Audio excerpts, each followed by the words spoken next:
Todas y todos, a nombre de la Secretaría de Igualdad de Géneros del Comité Ejecutivo Nacional del PRD, les brindamos la más cordial de las bienvenidas a la presentación que harán tanto la magistrada María del Carmen Alanís como la maestra Teresa Evia del protocolo para atender la violencia política contra las mujeres. Agradecemos la presencia de todos ustedes. Damos también la bienvenida al diputado Raúl Flores, que nos acompaña hoy, a la diputada Cristina Gaitán, a la diputada Cecilia Soto, a la diputada Marisela Contreras, a todos ustedes, gracias por su cordial asistencia. Ahora la licenciada Claudia Castelo nos dirigirá un mensaje de bienvenida.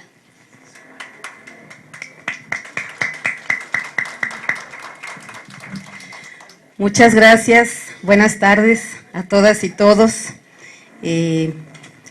Damos la bienvenida a esta sede nacional del PRD, a quienes nos acompañan con su presencia y también a quienes nos siguen a través de Voz de Mujer, la radio de las perredistas y la página oficial del PRD Nacional. En unos breves minutos más se incorporará con nosotros nuestra secretaria general, Beatriz Mojica, y pues por supuesto la bienvenida a nuestro diputado y nuestras diputadas y sobre todo a las y los militantes aquí presentes. Muchas gracias por estar aquí con nosotras, por compartir estos temas tan importantes, tan trascendentes para el quehacer político de las mujeres del PRD y del país. Hoy estamos de plácemes en el PRD. La magistrada Mari Carmen Alanís está en la casa, lo cual le valoro muchísimo y les pido un fuerte aplauso para recibir a la magistrada.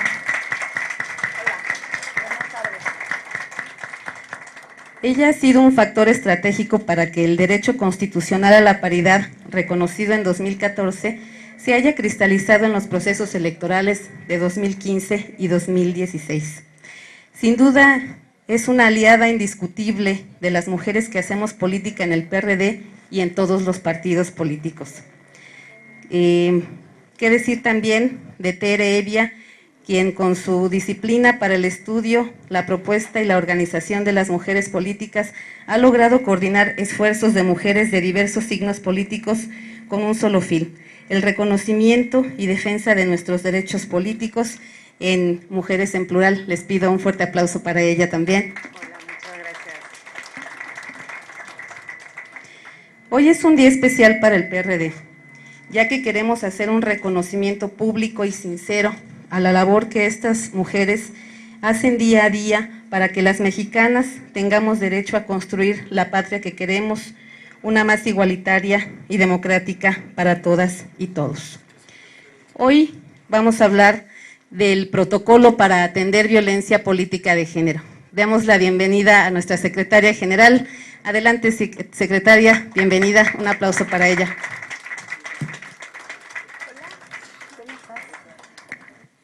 Gracias. Decíamos que hoy vamos a hablar sobre el protocolo para atender violencia política de género.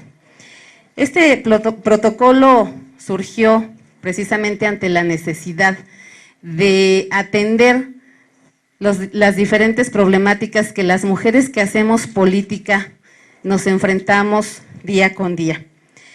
Debemos en unos minutos más entrar en materia. Sin embargo, queremos decir que la violencia política de género se refiere a las acciones y omisiones o a tolerar precisamente estas acciones u omisiones basadas en el elemento de género y que den como resultado menoscabar o anular el reconocimiento y goce o ejercicio de nuestros derechos políticos o de las prerrogativas inherentes al cargo público. Este protocolo surgió precisamente porque carecemos de una legislación aplicable en la materia de violencia política. Es decir, tenemos ya una ley de acceso de las mujeres a una vida libre de violencia, pero esta no especifica en lo particular el tema de violencia política que existe y que también hay que visibilizar. Más adelante nos darán precisamente más información sobre este tema, aunque hay que decir que hay diversas iniciativas presentadas, incluso una de ellas en la que participa nuestra senadora Angélica de la Peña y algunas legisladoras más que de otros partidos también han presentado iniciativas al respecto. El acoso o violencia política es una barrera para la participación de las mujeres en la toma de decisiones. Atenta contra los derechos políticos y humanos de las mujeres y se puede presentar precisamente ante nuestro derecho a votar y ser electas o en el desarrollo de los cargos dirigentes que las mujeres podamos ejercer o en el propio ejercicio del cargo público al que estemos atendiendo. También atenta contra el derecho a la paridad. Claramente va en contra del hecho de que las mujeres osemos aspirar al ejercicio del poder político en igualdad de condiciones. Hay que decir que para gozar plenamente del derecho a la paridad, y es un tema que estamos trabajando al interior del Partido de la Revolución Democrática, no queremos solamente una paridad numérica, queremos también una paridad que tenga que ver con que estemos presentes en las candidaturas de mayor competitividad, en el trato financiero y de recursos diversos y también del apoyo político. Cuando nos referimos al tema de violencia política de género, hay que recordar que la propia Elvia Carrillo Puerto, en 1923, quien fue la primera mexicana electa a diputada, después de 2 años renunció a su cargo por amenazas de muerte. Podemos inclusive aquí hablar de diversos ejemplos más recientes. Tenemos precisamente en el PRD un dolor atravesado precisamente a raíz del asesinato de nuestra compañera Gisela Mota, quien tomó el cargo de presidenta municipal en Temixco, Morelos, y quien fue arteramente asesinada. O qué decir del tema de nuestra compañera Aide Nava, quien también sufrió la misma suerte en Aguacotzingo, Guerrero, siendo precandidata de nuestro partido. La lista puede ser muy larga, los ejemplos abundan, incluso podemos hablar propiamente del proceso electoral pasado en 2015, donde hubo diversas candidatas agredidas físicamente o linchadas mediáticamente, y proceso en el cual estuvimos cerca, y ahí también estuvo la magistrada Alanís, Tere Evia y las mujeres en plural para poder estar cerca de las mujeres de los partidos políticos. En fin, doy la bienvenida, reitero nuestro agradecimiento a la magistrada Alanís, a Tere Evia, a las diputadas por estar aquí y muy atentas y atentos porque esto se va a poner bueno. Bienvenidas, bienvenidos, buenas tardes. Agradecemos las palabras de bienvenida de la licenciada Claudia Castelo. Ahora cederé el uso de la voz a la maestra Beatriz Mojica Morga, secretaria general de nuestro partido, a quien le pedimos que nos dirija un mensaje.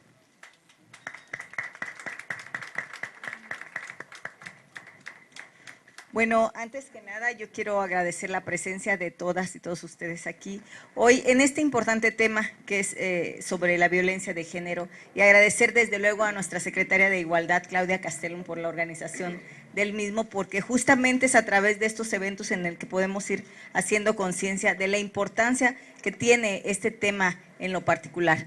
Y desde luego les damos la bienvenida al Partido de la Revolución Democrática. Nos da mucho gusto que estén aquí dos magistradas, la maestra María del Carmen Alanís Figueroa y la maestra Teresa Evia Rocha. Ya le vi hacia adelante.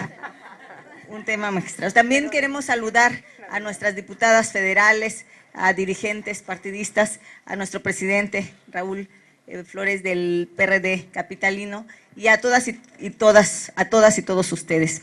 Decirles que este tema es fundamental porque prácticamente no hay mujer en la política que no haya sufrido en algún momento un tipo de violencia de género. A veces es muy sutil, a veces es muy burda, y lo vivimos todos los días en las campañas, lo vivimos cuando para muchos en los partidos políticos hacia afuera todavía no ven la participación política de las mujeres como una oportunidad. Y es una gran oportunidad porque los números reflejan, los números electorales, que la participación de las mujeres atrae está atrayendo mucho el voto de los ciudadanos y las ciudadanas. Eso, pero todavía tenemos que correr un trecho. Sin embargo, hay que decir con orgullo que aquí, en el PRD, fue el primer partido político que impulsó la participación política de las mujeres, que empezamos con un 30% y en 2008 logramos la paridad, logramos tener la representación política en paridad, sobre todo en la representación partidista y en los cargos plurinominales. Pero seguimos trabajando en ello de tal manera que hoy, gracias a este empuje que inició el PRD, hoy es una realidad que en las leyes de este país, hoy la paridad existe. Y es un gran avance, porque en un país donde el 52% de la población somos mujeres, pues lo lógico es que las mujeres estén también en la toma de decisiones. No en 52%, las mujeres tampoco queremos ser gandallas, las mujeres solamente queremos la igualdad. Y si nosotros pedimos igualdad, queremos también que exista la igualdad entre los hombres, para los hombres. Por tanto, el 50% es un enorme avance, no para las mujeres de este país, me parece que para el desarrollo de este país, porque las políticas públicas, las cuestiones legislativas, el desarrollo social, económico, pasa justamente porque logremos que la visión de las mujeres y la de los hombres esté ahí construyendo un desarrollo integral para México. Ese es el enorme reto que tenemos enfrente. Por eso a mí me da mucho gusto que nos estemos preparando, que nos comprometamos con este protocolo para atender la violencia política de las mujeres, con que trabajemos todos los días desde el territorio, haciendo conciencia de que este asunto no nada más es un capricho que tenemos las mujeres por tomar decisiones. No, es un tema que tiene que ver con el desarrollo de este país, un desarrollo integral, un desarrollo igualitario, un desarrollo incluyente en las que todos y todas podamos tomar parte. Porque efectivamente también hay que reconocer que tenemos visiones distintas y maneras distintas de hacer las cosas. Y en ese sentido yo agradezco mucho que estén aquí nuestras invitadas de lujo que tenemos y sobre todo que estemos aquí todas y todos nosotros, porque falta mucho camino por recorrer. No ha sido fácil la ruta y todavía no cerramos la brecha. Todavía tenemos resistencias en la paridad, en las candidaturas, tenemos resistencias, los tribunales de repente nos regresan, porque hay resistencias en los compañeros y hay que aceptarlo. Tenemos también tipos de violencia, por ejemplo, me atrevo a denunciar aquí, porque acabo de recibir, ahorita que venía, la denuncia de nuestra candidata, una candidata en un distrito de Durango, donde tienen secuestrados a sus padres, ¿no? Ella es mujer, estamos en competitividad, entonces le secuestraron a sus padres los militantes priistas. Parece muy sutil, uno diría no es una agresión contra las mujeres, no tiene nada que ver con eso. Acudimos a los tribunales y de pronto nos dicen no, eso no, pero resulta que a las mujeres, como nos ven más débiles en la bueno, ahí le ponen más atención. No secuestran los militantes a los padres del candidato hombre más que quiere competir. No, van a buscar un eslabón que consideran débil en fuerza, a lo mejor. Pero nosotros somos muy fuertes, no solamente en calidad moral y en nuestra fortaleza interna y en nuestra competitividad. Y por ello es que tenemos que estar siempre contracorriente, porque las mujeres siempre vamos contracorriente, logrando los espacios, buscando los espacios en todo momento por el bien de la sociedad. Ese es nuestro mayor reto. Yo creo que vamos a seguir avanzando. La izquierda, esta izquierda del PRD es una izquierda atrevida, que siempre que nos dicen que a las mujeres que no se puede, ahí estamos las mujeres, y hoy con este esfuerzo, con este protocolo, vamos a estar pues muchas más atentas a que la participación de las mujeres se respete, sea una realidad y contribuya al desarrollo de México. Muchísimas gracias y muy bienvenidas.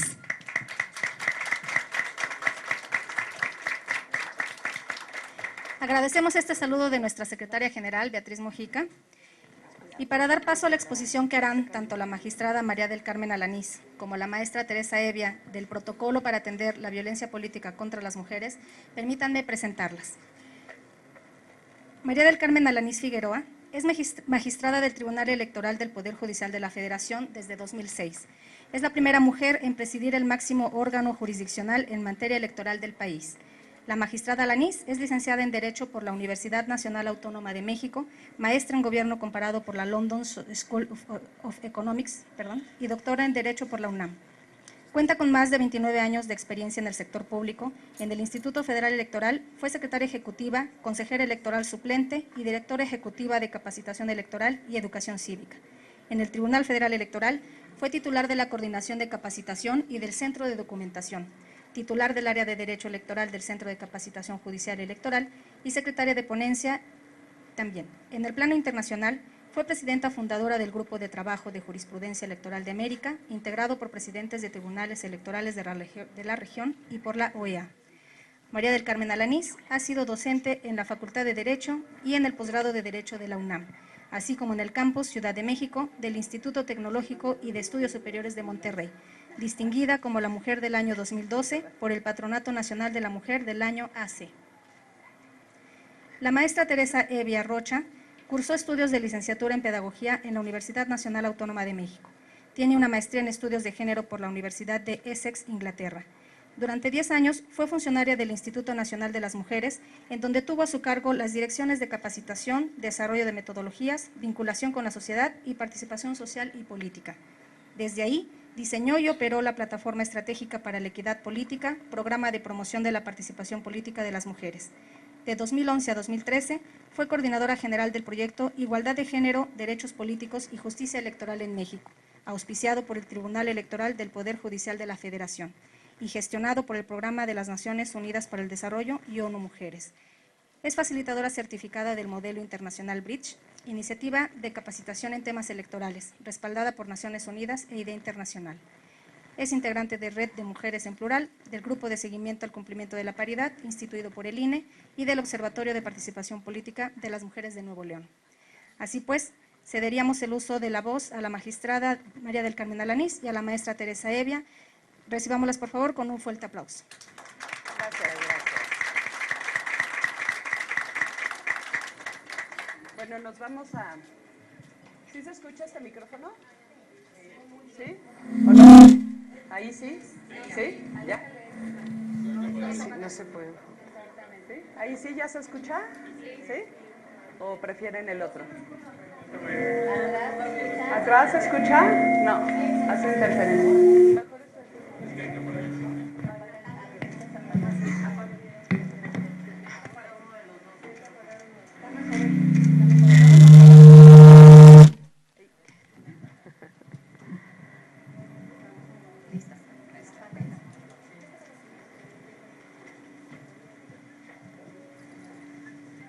Bueno, buenas tardes y muchas gracias, señora secretaria, las dos secretarias, por esta invitación y gracias, Tere, porque podamos participar juntas. Es una oportunidad estar en el PRD con mujeres tan importantes, con hombres tan importantes y sobre todo a la mitad de 13 procesos electorales en curso en el país, en un momento, en un contexto muy complejo en México.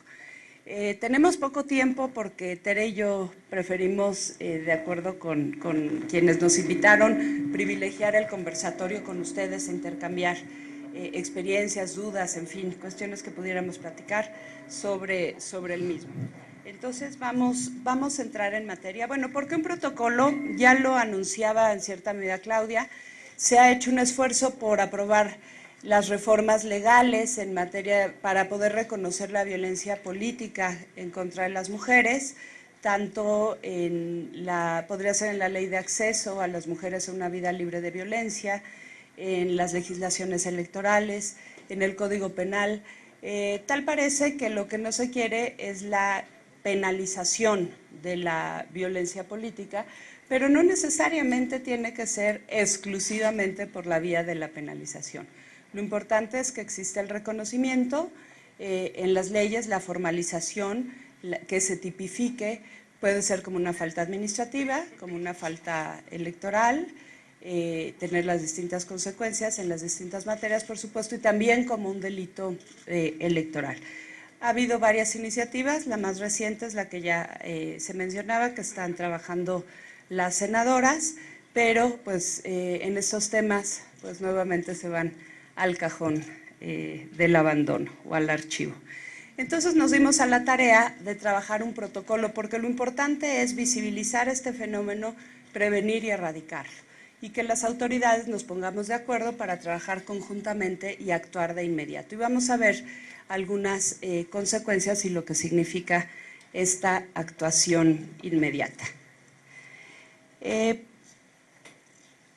Ya sabemos que es obligación de los partidos políticos contribuir a la vida democrática del país, entonces los partidos no están ajenos a este trabajo para en los contextos o en el contexto de desarrollo de procesos electorales, pero también de la vida política diaria, involucrarse en la prevención y erradicación de cualquier tipo de violencia. La violencia política responde o más bien este protocolo responde a atender una realidad que no quisiéramos que existiera. Pero la violencia política existe no solo en México, existe en el mundo. Solamente hay un país que tiene la legislación formal, que es Bolivia, pero desafortunadamente lo tiene en el Código Penal y cualquier denuncia sigue la vía ordinaria penal, entonces pueden pasar 5 años, 4 años y no se ha avanzado. La violencia política de género también es una agenda que ya está inserta en los organismos internacionales.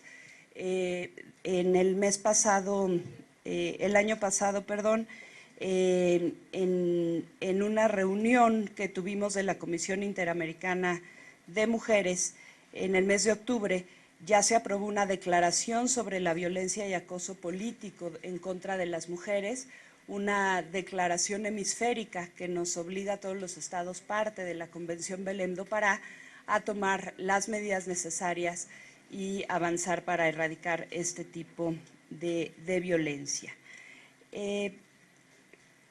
El año pasado, en las elecciones pasadas, la FEPADE, la Fiscalía Especializada para la Atención de Delitos Electorales, registró 38 casos, formalmente 38 casos, ubicados en Baja California, Chiapas, México, Guerrero, Morelos, Oaxaca, Sonora y Tabasco, en el marco de los procesos electorales. Pero estos son los formalmente registrados, no estamos hablando de los denunciados, de los no denunciados, perdón, y de todo lo que no sabemos. En este proceso electoral, ya la secretaria mencionaba un caso. Yo tengo aquí varios casos que retomo de los medios de comunicación, no sé en qué situación se encuentren, ya estamos registrando y tomando algunas medidas, pero tenemos, por ejemplo, los casos de presidentas municipales en Chiapas, ¿no?, en donde el de Rosa Pérez Pérez, la primer mujer en obtener la victoria en Chenalhó, pues anuncian en los medios que ella renuncia, pero realmente es obligada a renunciar, a firmar su renuncia. El presidente del Congreso aseguró que la presidenta municipal continuará en el cargo. En fin, relato lo que dicen los medios de comunicación. Muchas y muchos de nosotros sabemos todo lo que hay detrás de cada de estos casos, y es un enorme grado de violencia política. Está también otro caso que detectamos de Gabriela Ortega Olvera, Marcial. Ella fue candidata a diputada federal en el proceso electoral 14-15 en Oaxaca, y ella renuncia al PRI para irse al PAN-PRD para estas elecciones locales, deja el cargo de presidenta de Red de Jóvenes por México en Oaxaca y aparecen en redes sociales el mismo día que ella deja a su otro partido político fotografías íntimas de ella, como en ropa interior, con su expareja, etcétera, pero vinculándola a la contienda política electoral en el Estado. En el elevador platicábamos con Rosy algunos casos en Chihuahua, de candidatas, una candidata trans, una candidata lesbiana, que pues han sido agredidas también en el desempeño de sus funciones, actuaciones. Tenemos un caso ya en el Tribunal Electoral, que de hecho ya lo resolvimos. Una magistrada electoral en San Luis Potosí denunció formalmente el acoso laboral por sus compañeros magistrados, electos por el Senado de la República y el secretario general, y fue la primera vez que ya aplicamos el protocolo y resolvimos como fundado el asunto. La magistrada es, y parece ser que sigue siendo acosada laboral, políticamente. El asunto se mandó al Senado por ser el órgano responsable de la designación de los tribunales locales. No hay ley reglamentaria, no hay autoridad competente para conocer de esos asuntos y pues a ver si algún día se resuelve, pero ya hay un caso fundado y se habló de acoso laboral y violencia política. Estos casos los cito porque lo estamos viviendo hoy y ustedes tendrán muchos más que platicar y queremos transformar esta realidad. Tienen todos ustedes el protocolo en sus manos. ¿Y cuál es el objetivo del protocolo? Es prevenir los actos de violencia política contra las mujeres. Esto es clave, porque si no poníamos prevenir, ninguna autoridad de las que nos acompañan nos iba a acompañar, porque está esta situación de quieren penalizar, quieren meter a todos los hombres que violentan a las mujeres a las cárceles. Bueno, sí violentan y hay que meterlos a las cárceles, sí. Si hay que sancionarlos de otra manera, también. Pero por supuesto que lo ideal es prevenir y que no suceda. Entonces, si quieren que lo subrayemos y lo pongamos en letra negra enorme, prevenir. Y se sumaron todos. Facilitar la identificación de la violencia política contra las mujeres. Muchas veces no sabemos cómo identificar si estamos en un caso de violencia política contra las mujeres. Evitar los daños mayores a las víctimas, a sus familias y a las personas, es lo que se señalaba. ¿Cuáles son, en estos 38 casos que tuvimos el año pasado, de algunos que les dimos seguimiento muy puntual, qué sucede? Una mujer violentada, se les otorgan medidas de protección y se le saca del municipio. Bueno, ¿y quién llegó como presidente municipal? El agresor. Entonces, ¿en dónde queda la restitución de esa mujer cuando la intención del agresor era que no participara en la política? Entonces tenemos una visión completamente equivocada, o la amenaza a los familiares, a los amigos. Entonces, la solución no es separarlos, la solución es detener de tajo las conductas de violencia y darle las condiciones a las mujeres para que puedan seguir participando en donde están luchando para acceder al cargo. Esto requiere generar una adecuada coordinación entre las instituciones responsables de hacer frente a los casos de violencia política y este protocolo también servirnos de guía a partir de un enfoque general para atender esta violencia en todas sus vertientes y en todos los niveles de gobierno.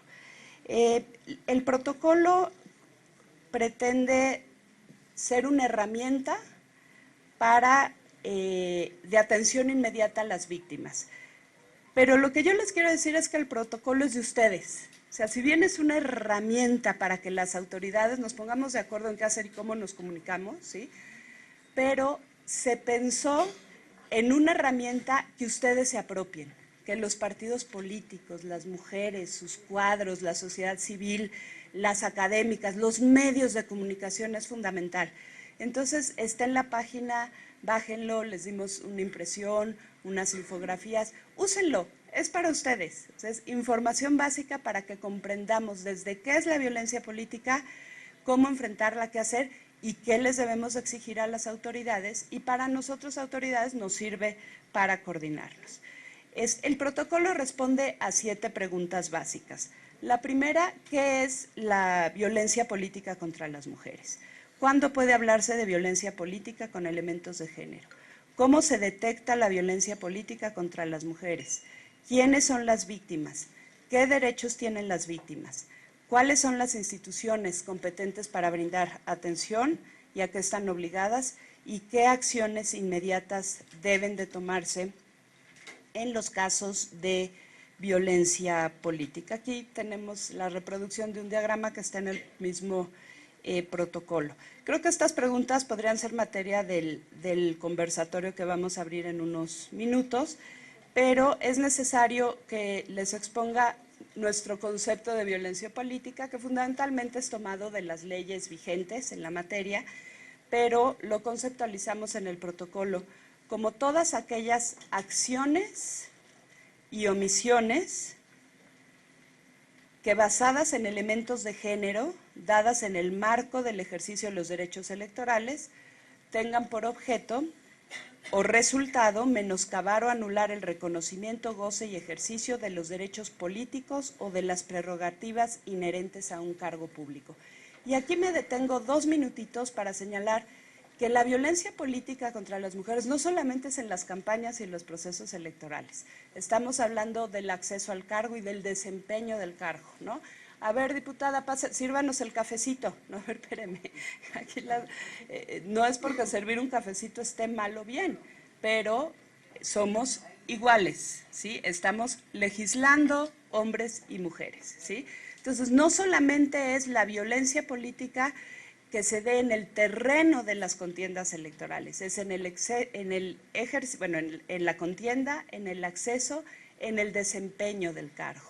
¿Cuántas mujeres no las obligan a realizar actividades que no corresponden a su cargo, a renunciar o que no les dan las condiciones para desempeñar el cargo, para llevar a cabo las actividades inherentes al cargo?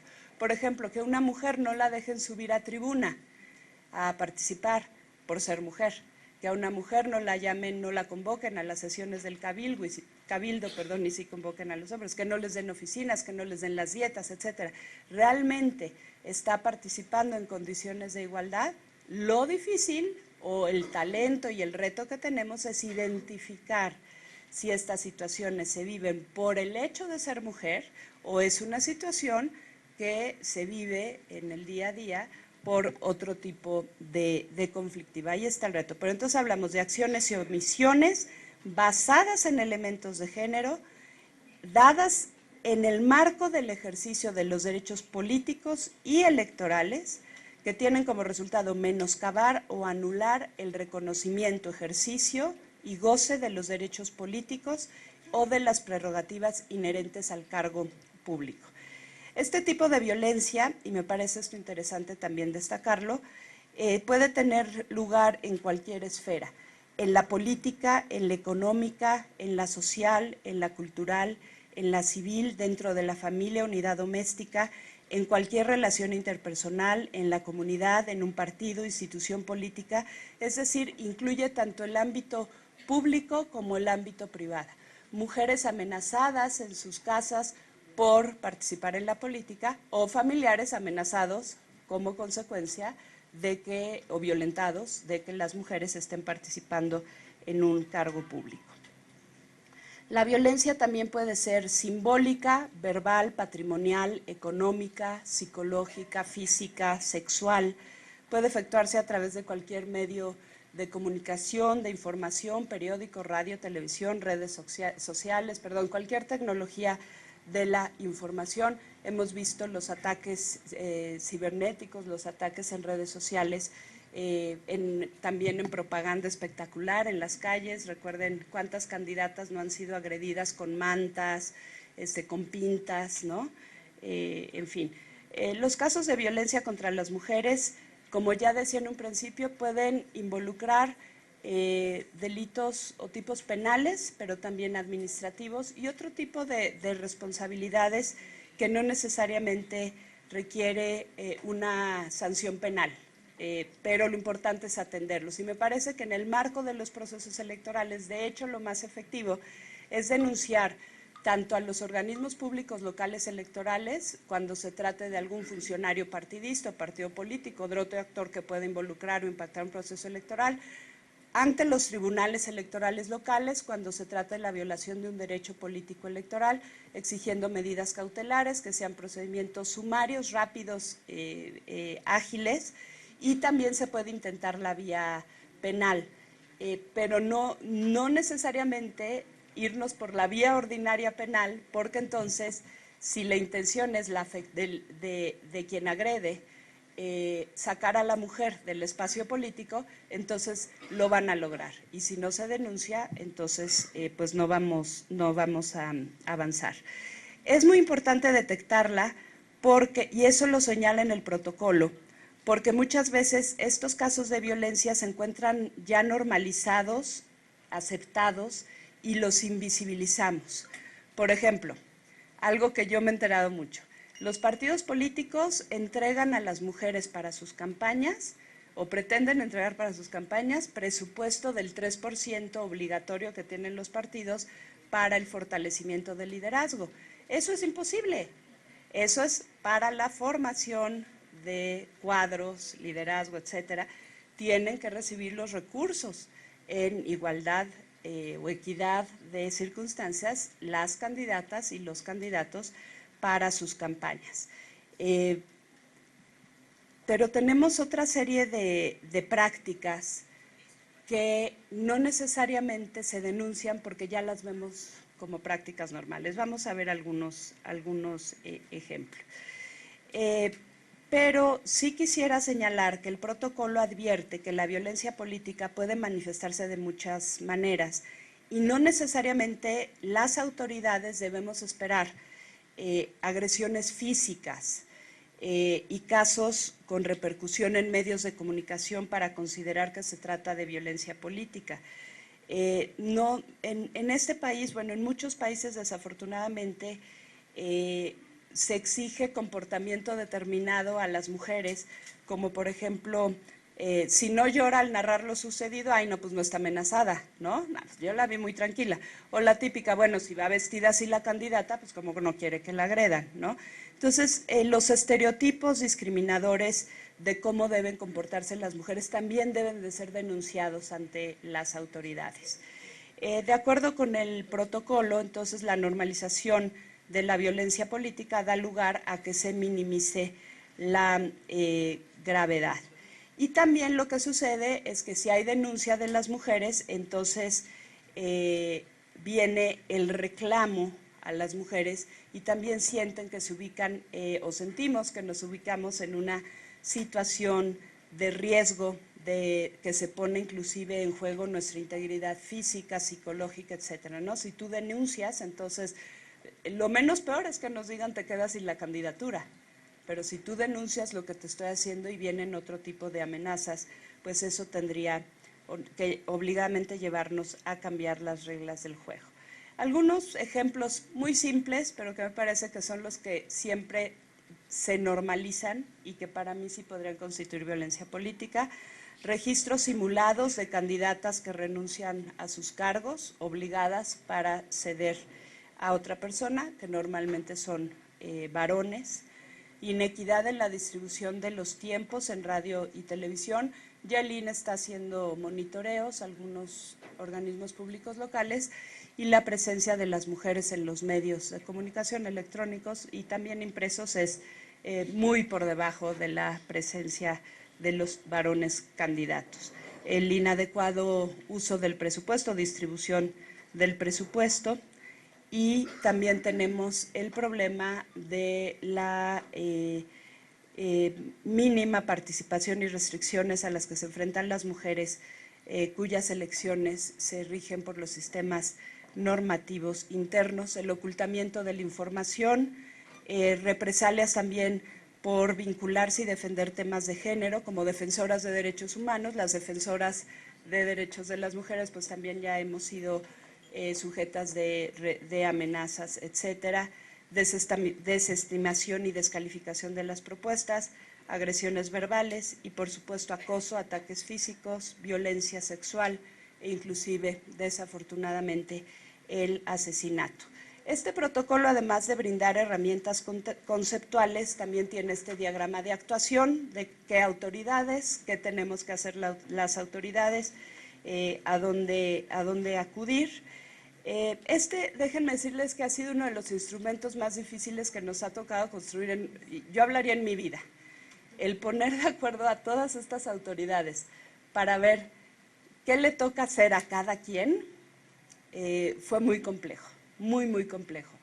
Pero lo importante, y ese es el reto y la obligación que tenemos nosotros, y en este aspecto nos está ayudando mucho Tere Evia, quien se suma a este proyecto en el Tribunal Electoral como consultora, es ponernos de acuerdo, darnos la información, avisarnos.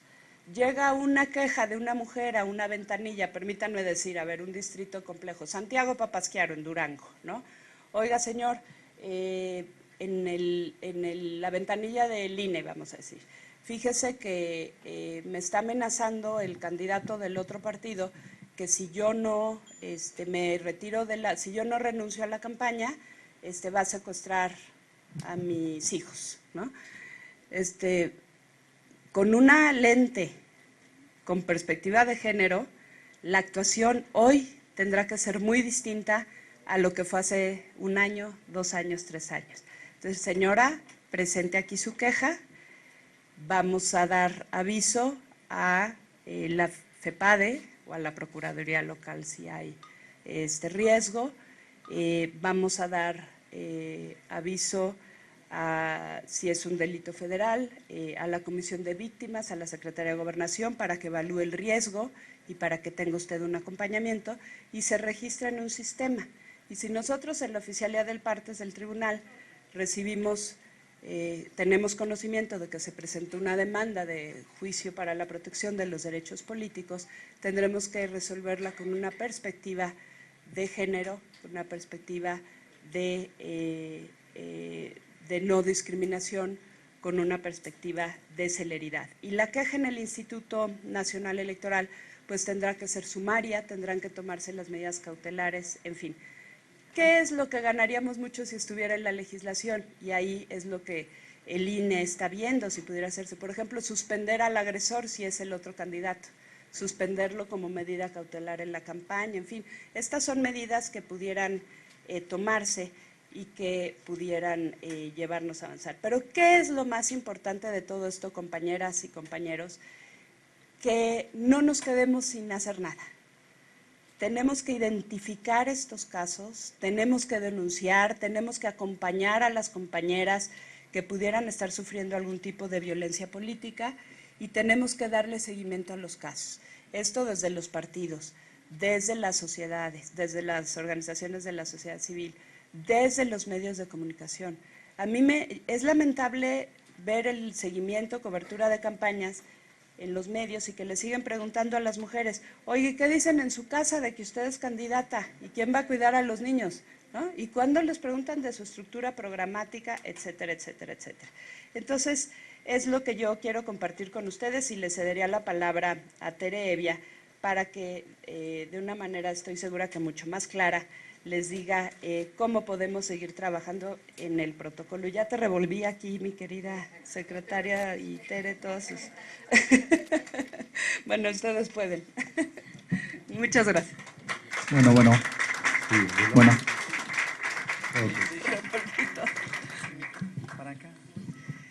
Buenas tardes, muchas gracias. No aspiro a ser más clara, Mari Carmen. Muchas gracias, Claudia, Betty, por la invitación.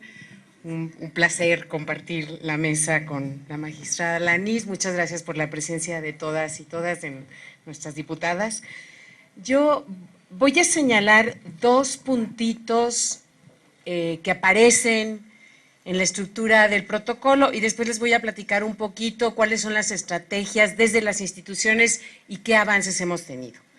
Bueno, por un lado, esta parte medular que tiene que ver con cómo se detecta la violencia política hacia las mujeres con elementos de género, porque este es el gran desafío. Como decía la magistrada Alanís, la violencia está normalizada en el espacio político. Casi se asume que cualquiera, hombre o mujer, que ingrese a la política, lo hace en el entendido de que va a ser permanentemente golpeado. Partiendo de eso, es muy importante que distingamos de ese ambiente pesado, hostil, que se puede enfrentar en la política, cuál contiene elementos de género, cuál está siendo dirigido hacia las mujeres porque son mujeres.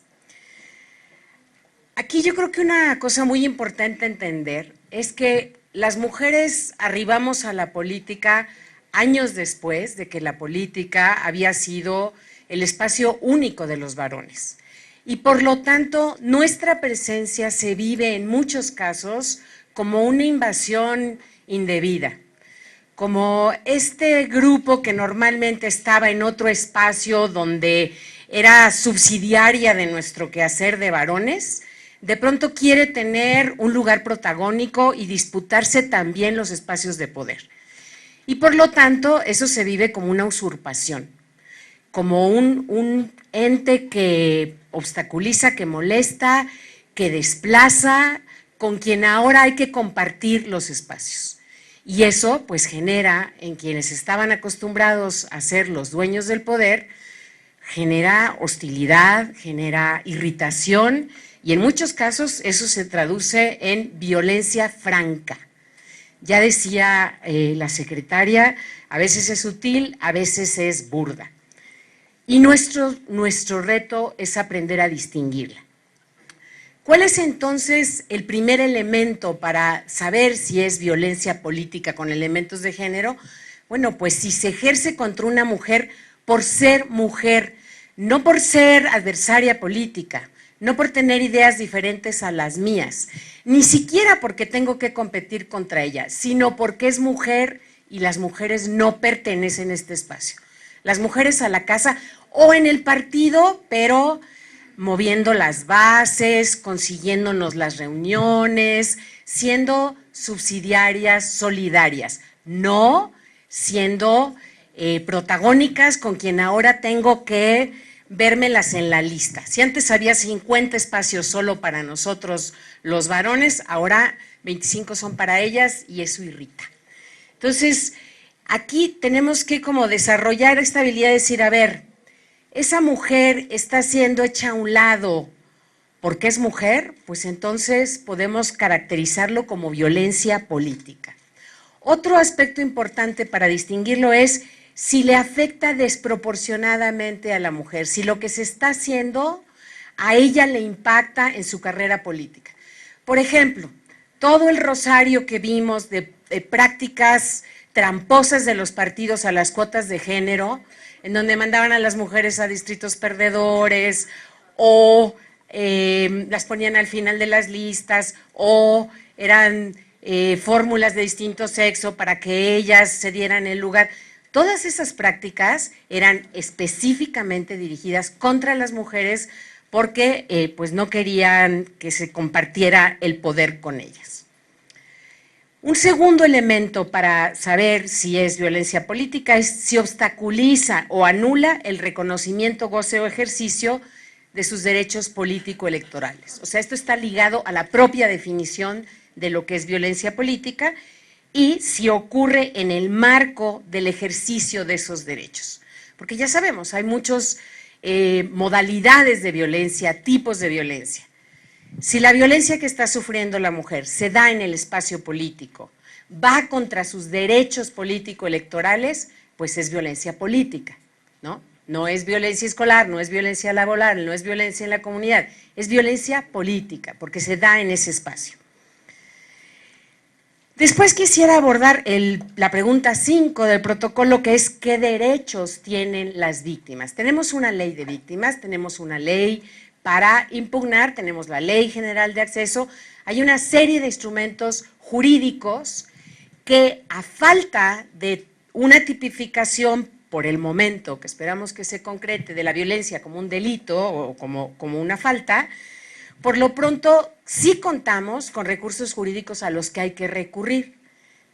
Y es importante tener claro que como víctimas tenemos el derecho a ser tratadas sin discriminación, con respeto a nuestra integridad y al ejercicio de esos derechos, a ser atendidas y protegidas de manera oportuna, efectiva y gratuita por personal especializado.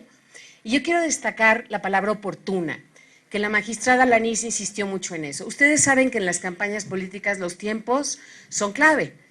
Si me sacan a mí de la campaña y pierdo días para estar en los medios o en el ánimo de los electores, pues me están violentando de una manera muy importante mis derechos. Por lo tanto, la autoridad debe responder de manera expedita y yo tengo derecho a exigirlo. También a que se otorguen las medidas de protección necesarias para evitar que el daño sea irreparable.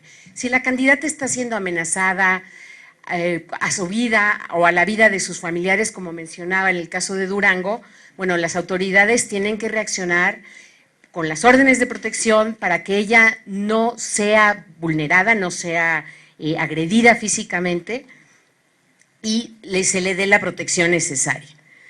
También las víctimas tienen derecho a recibir información y asesoramiento de forma gratuita sobre los derechos que tienen y las vías jurídicas para ejercerlas, a fin de que estén en condiciones de tomar una decisión libre e informada sobre cómo proceder. La FEPADE, el Instituto Nacional Electoral y sus contrapartes en los estados están obligados a explicar esto a las víctimas.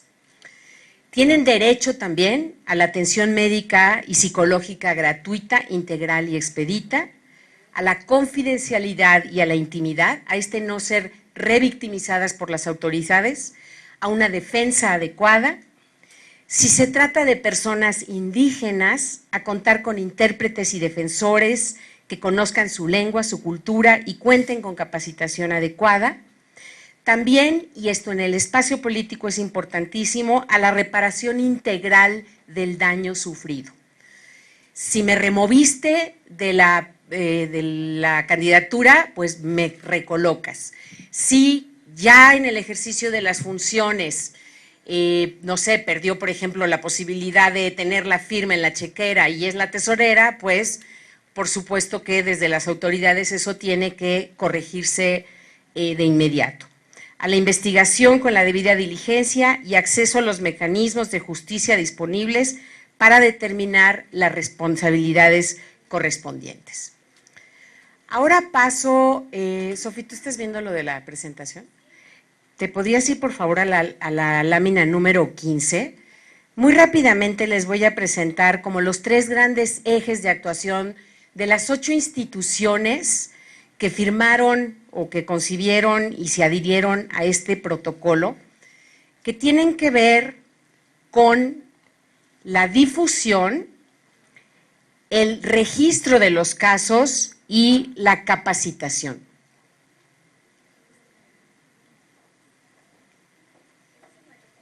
¿Esa es la que tienes? Bueno, entonces no mandaron la… Bueno, no importa. Ok. Entonces, imagínensela si no está en la lámina. Son 3 grandes bloques: difusión, registro y capacitación. ¿En qué consiste la difusión? El día de hoy estamos llevando a cabo esa estrategia. Se publicaron los cuadernillos, están por reproducirse. Invitamos al partido, al PRD y a todos los demás partidos a reproducirlos y entregarlos a toda la militancia. Hay también una serie de infografías que tienen, me parece que en sus carpetas, en donde hay una síntesis de todo lo que está en extenso en el protocolo. Y también están todos los materiales en línea. Como parte de la difusión tenemos eventos como este tipo, conferencias, envío de correos masivos, la presencia en redes sociales. Estamos presionando al INE para que también lance un spot en radio o televisión, de manera que la ciudadanía se entere de que existe esta posibilidad de que las mujeres en el espacio político denuncien que están siendo violentadas. Y por otro lado, en la lámina se muestran cuáles son como los actores a los que este protocolo debe llegar de manera prioritaria. Por un lado, las 8 instituciones participantes tienen que difundirlo entre sus contrapartes en los estados. Los partidos políticos, como ustedes, son un ente importantísimo, porque además, pues ahí es donde está la parte medular de esa violencia que se ejerce contra las mujeres, o al interior del propio partido o con los partidos opositores, ¿no? Todas estas mantas, por ejemplo, de la entonces candidata a gobernadora Sonora, que la ponían una silueta de una mujer embarazada y decían las mujeres como las escopetas cargadas y detrás de la puerta, o las panochas no, las mujeres como las panochas en la cocina, algo así, ¿no? Después, las y los legisladores, los órganos electorales estatales, los institutos estatales de la mujer, son actores también muy importantes para la difusión, la sociedad civil organizada, las redes nacionales y regionales. En la red Mujeres en Plural hemos hecho una importante difusión, y a nivel de algunos organismos regionales de América Latina también, y por supuesto los medios de comunicación. Nuestra segunda gran estrategia es desde luego la capacitación. Por un lado, la capacitación técnica a quienes trabajan en el Tribunal Electoral, en sus salas regionales, en los tribunales estatales, en el Instituto Nacional Electoral y en la FEPADE. Desde el Tribunal Electoral ya en los próximos días va a haber una capacitación muy intensiva para el área, que en este caso es la Secretaría General de Acuerdos, que recibe todas las impugnaciones que llegan al tribunal para que a la hora de clasificar analicen si el caso puede ser considerado como de violencia política. Y lo mismo se va a capacitar a los secretarios de estudio y cuenta, que son quienes hacen el primer saque para las resoluciones de las sentencias del tribunal.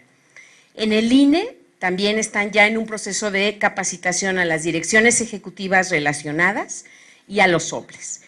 Y la FEPADE, que a través de su titular, Santiago Nieto, que ha sido un estupendo apoyador de esta causa, él ya personalmente se encargó de capacitar a todos sus agentes del Ministerio Público a nivel de todo el país.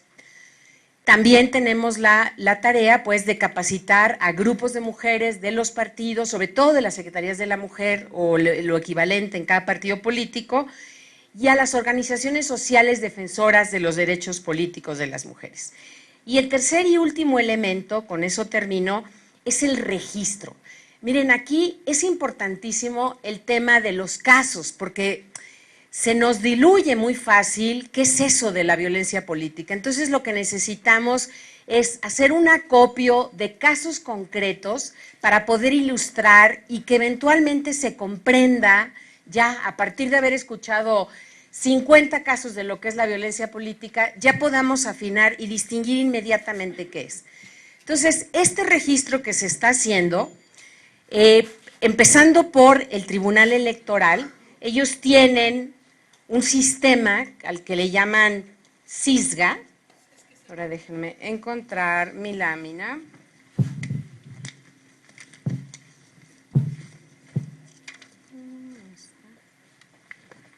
Bueno, este sistema, ¿por qué no está? Un segundito.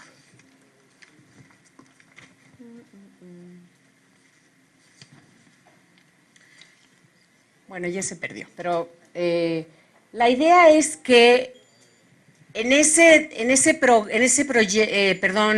programa de internet en donde caso que llega a los tribunales, caso que se registra, vamos a poder tener nosotros los datos de quién registra, quién, si es el agresor o quien está violentando ese derecho, qué tipo de acto es el que está siendo impugnado, quién es el actor y qué se resuelve, además de una serie de observaciones. Entonces, este sistema nos va a permitir hacer este acopio de todos los casos con múltiples fines. Por un lado, documentar los casos. Por otro, construir bases de datos, sistematizar la información, ejemplificar el problema, alertar sobre casos que requieran atención inmediata. Yo estoy aprendiendo muchísimo en el tribunal gracias a la invitación de la magistrada y me he enterado de que les llegan avisos de que un caso va a llegar. Ni siquiera se esperan a que llegue el caso, sino que si se conoce que va a llegar alguna impugnación, entonces se avisa para que los magistrados y la magistrada estén alertas y preparándose ya para dar una respuesta expedita. Entonces, en ese aviso van a poder saber si hay algún caso en donde se tenga que actuar con urgencia. Por ejemplo, esto que decíamos de las órdenes de protección, el tribunal está en posibilidad de solicitar que se analice desde la subsecretaría de Gobernación para que se les atienda en este sentido a quienes pueden sufrir violencia física, ¿no? Por otro lado, también es muy importante este sistema porque va a permitir generar información estadística que permita dimensionar el problema. Hoy por hoy no sabemos cuál es la incidencia de violencia política contra las mujeres. Si se acuerdan, la violencia a secas, la generalizada, tuvo que pasar un tiempo para que se realizaran las primeras encuestas nacionales, la ENDIRE famosa, que nos permitió decir más de la mitad de las mujeres de 15 años y más sufren violencia a manos de su pareja.